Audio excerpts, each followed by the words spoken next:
Hello everyone, my name is Brenda and I have been living in a tiny house since October of 2019.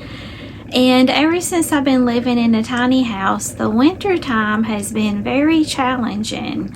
And I have had questions in the past, what do you do to prepare for winter? Well, in today's episode, I'm going to share with you some of the things that I do here at the tiny house to prepare for winter. And the goal is to prevent pipes from freezing. I know this is a common thing that happens with people that have tiny homes. And I'll go through and show you some of the things that I do to help prevent my pipes from freezing. And last year I implemented a new measure to help prevent the pipes from freezing. And it did work out pretty well, but I did have some issues with my on-demand hot water. The pipe froze in it and it busted, and so I had to get that whole thing replaced, and I was without hot water for probably about a month. And so hopefully this year, knowing that can happen, try to prepare. Every year is a learning curve of things to what works, what doesn't work. And I'm still learning, and hopefully this winter it will be a much better winter and I won't have any issues with frozen pipes or on-demand hot water. Their pipes that are inside of their devices bursting too. So I'm going to go through and show you some of the things that I do to help prevent that. Not only do I prepare for winter on the outside, I also prepare for winter on the inside of the tiny home. So let me go through and show you some of the things I do inside the tiny home to prepare for winter. So I'll take you upstairs to the sleeping loft to show you what I do up there and preparing for the colder winter months. And I also need to get out like my hats and gloves and some scarves, and so we'll do that while I'm up there. So here in the bathroom I have these cute little baskets. One of them I keep like my toilet paper and stuff in, but as you can see I have a second basket here. So in the winter time I take that second basket, put my hats, my gloves, my scarves and things like that in this basket.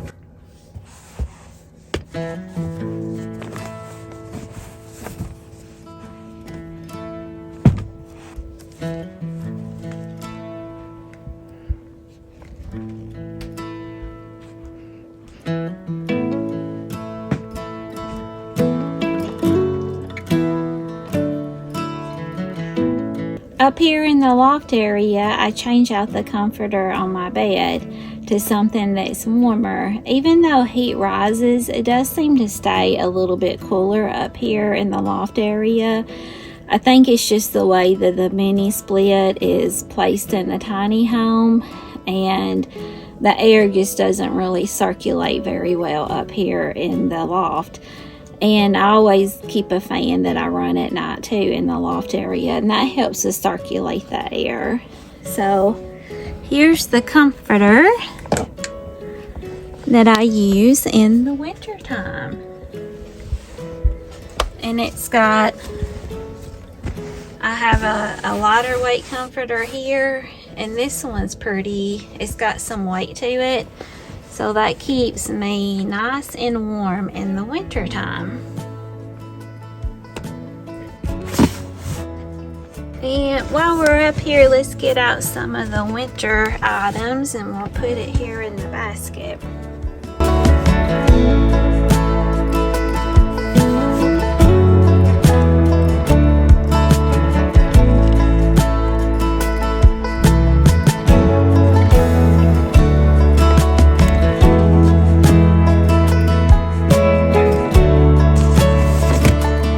I put the items in the basket and I keep it downstairs.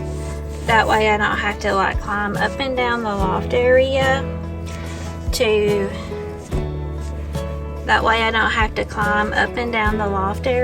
to get my gloves and my hat and scarves and things like that.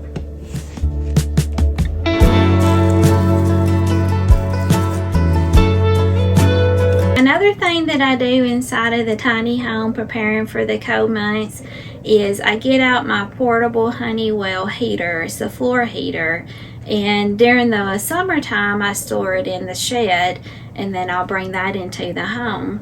So this is what I use. It's a Honeywell Energy Smart heater, and you can change the temperatures on it. So it just kicks on whenever the temperature drops below a certain degrees, and it'll kick on automatically so it doesn't run continuously. And you can set it to like 65, 70, 75, and 80 degrees. You can also put it on constant heat if you want to, where it just runs all the time. But I usually set the temperature, and this is what it looks like. I got it, I believe I got it at Lowe's. I've had it for almost since I've had the tiny home. I probably got it the first winter, maybe the second winter in 2020 living here. So what I do with this is mainly I run it at night whenever the temperature drops below freezing. So I only use it whenever it's below freezing. I'll show you what I do with this. I place it here on the floor. Then I'll plug it up. And at nighttime, I open my cabinets. All my cleaning supplies. And I open here in the bathroom. There's my plumbing in the bathroom. And I open this door. That's where my on-demand hot water is. And you see all the pipes in here. And it does stay cooler in this little area because right there, that goes to the outside of the home. And it's really not very well insulated. This is what I had issues with last winter with the on-demand hot water. Inside of this, there's like coils inside of it, and it was like in a pipe, and it bursted. And so I had to replace the whole thing. So at night when I go to bed, I'll open all these doors up, and I'll turn on the Honeywell. Here's your constant heat, like if you want it on low or high, but I always put it like between 65 and 70 degrees. And so whenever it drops below 65 degrees, it'll kick on automatically. And it seems to work pretty good. So I keep all of those doors open so heat can get to those doors to try to prevent any pipes from freezing. So now we'll head outside and I'll show you what I do out there. Buddy, you want to go outside? You can go outside? Come on. We'll go outside. We'll go outside and show them what we do out there. He's so funny. Goodness gracious.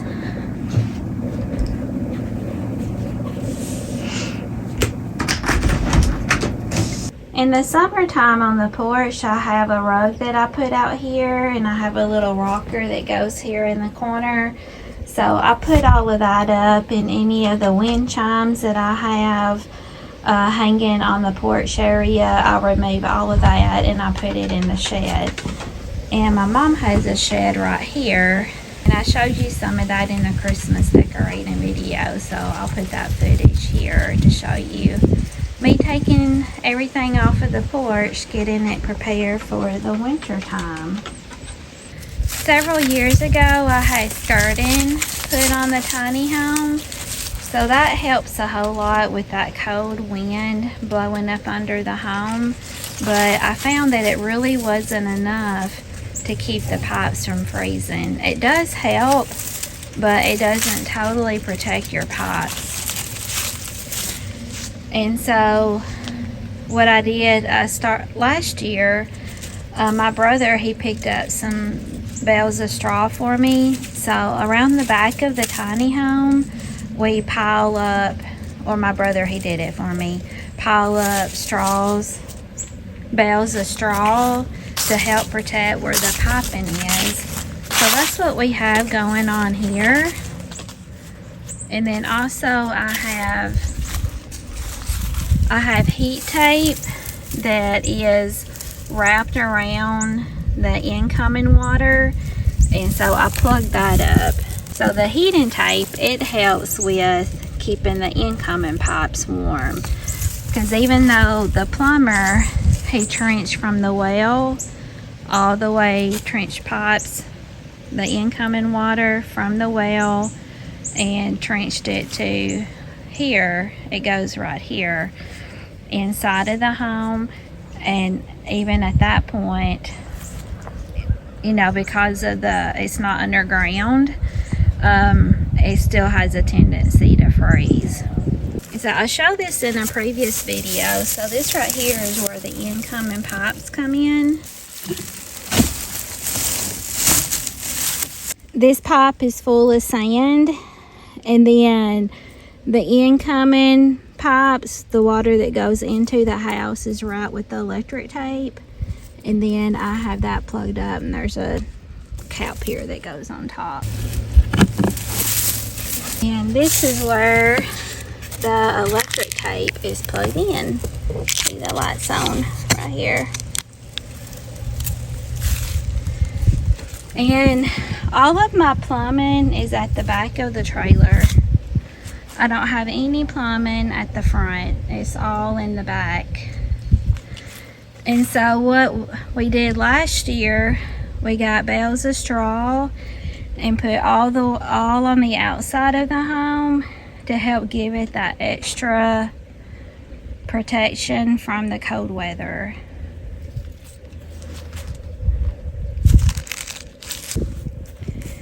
The skirting, it does help. It helps a whole lot.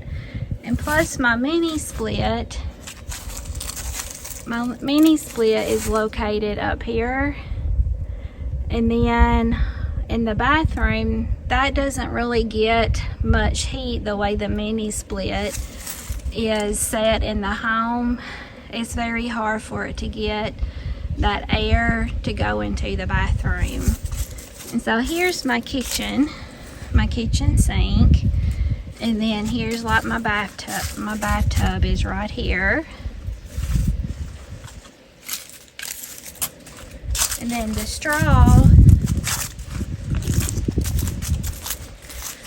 straw starts right here where the water goes in. And down here is where the water comes out, and it goes underground. And it goes down to the bottom of the hill. It's just gray water. And you got straw here. And you got, because my plumbing is still all under here on this end of the home. And then you have straw through here and through here. So this is where my washer dryer combo is. This is the vent for the dryer. And this is the vent for the compost and toilet. And then you have your sink. The sink's right in this area. So that's why we got the bales of straw. And I was able to reuse some of the straw. From last year. But it did get wet, of course, because it's outside, exposed to the elements.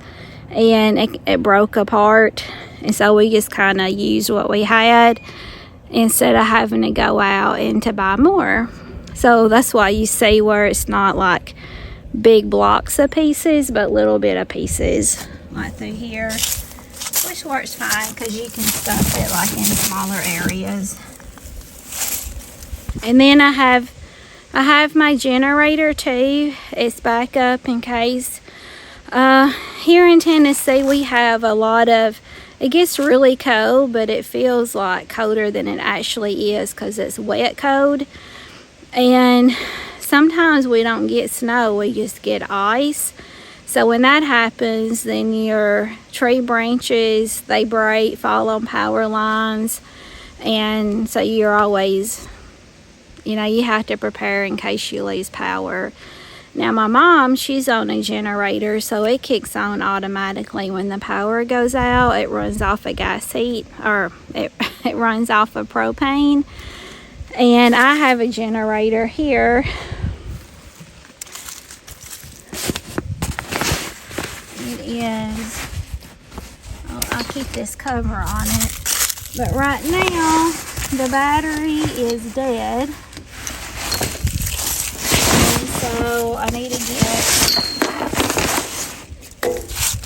get another battery. It won't even take a charge.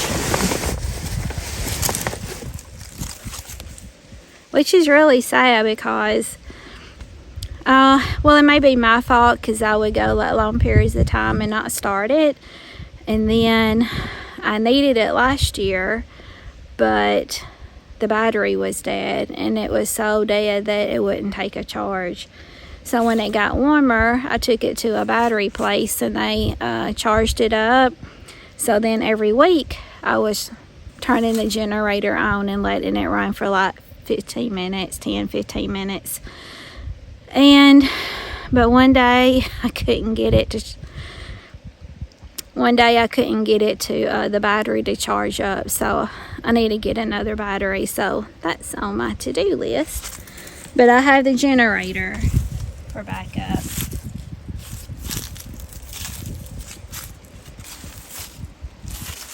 If you live in a tiny home, hopefully some of the things that I shared with you today will give you some ideas on what you can do to help prep for winter. The big things that I have done in preparing for the winter time to protect the pipes from freezing is hiring a plumber to dig the pipes that go to the home and feeds water into my home and the pipes that go out of my home. And then having that skirting put around, even though whenever the temperature is like really cold and it sticks around for a while, you do have a tendency for your pipes to freeze even with the skirting. So using things like electrical tape, and then also using bales of straw and put that around your tiny home where your plumbing is, that also makes a huge difference. And then on the inside of the home, opening up your cabinet doors where your plumbing is and having that additional heat source to help keep everything warm so the pipes don't freeze inside of the home, that also makes a huge difference too. Hopefully some of the things that I showed you today will give you some ideas on what you can do to help protect your home during the winter months. Oh, let me show you, I got a couple of goodies on Black Friday shopping. Me and my mom, we went to Hobby Lobby, and all their Christmas stuff was 50% off. So I picked up a few more snowmen. And so let me show you that. Some cute little treasures that I found on Black Friday.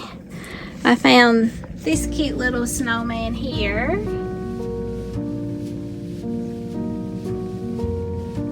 And this one here, this one, thought it was really cute. This cute little snowman. And then in the bathroom, I thought this was really cute.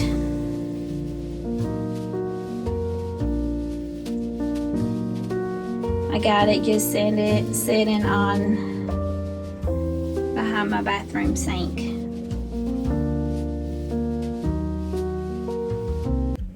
And Buddy, he is recovering very, very well. So It has been 10 days post-op his surgery, and I noticed today that he's using that right hind leg a whole lot more than what he's been using it, and he's not limping near as much.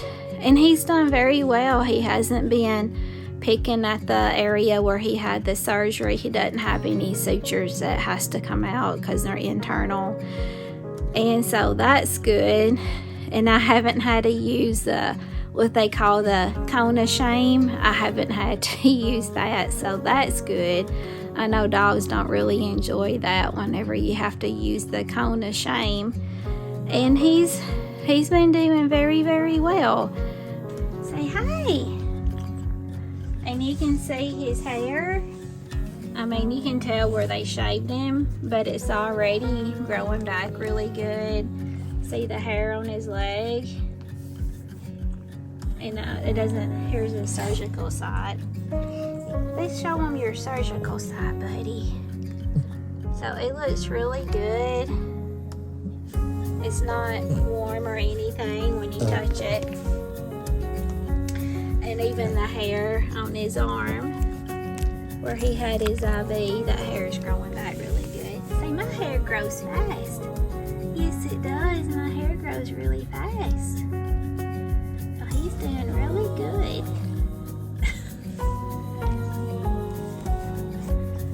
He just ate some supper. Well, thank you so much for stopping by today, and I hope that you all go out and you make it a great day. And if you like this video, give me a thumbs up. Don't forget to subscribe, ring that bell so you don't miss an episode, and leave me a comment. Maybe there's some extra things that I can do around the tiny home to keep the pipes from freezing that I hadn't thought of. So share with me some things that you do, and I hope that you go out and you make it a great day and a great week. God bless, you be safe, and we'll see you on the next one. Bye-bye.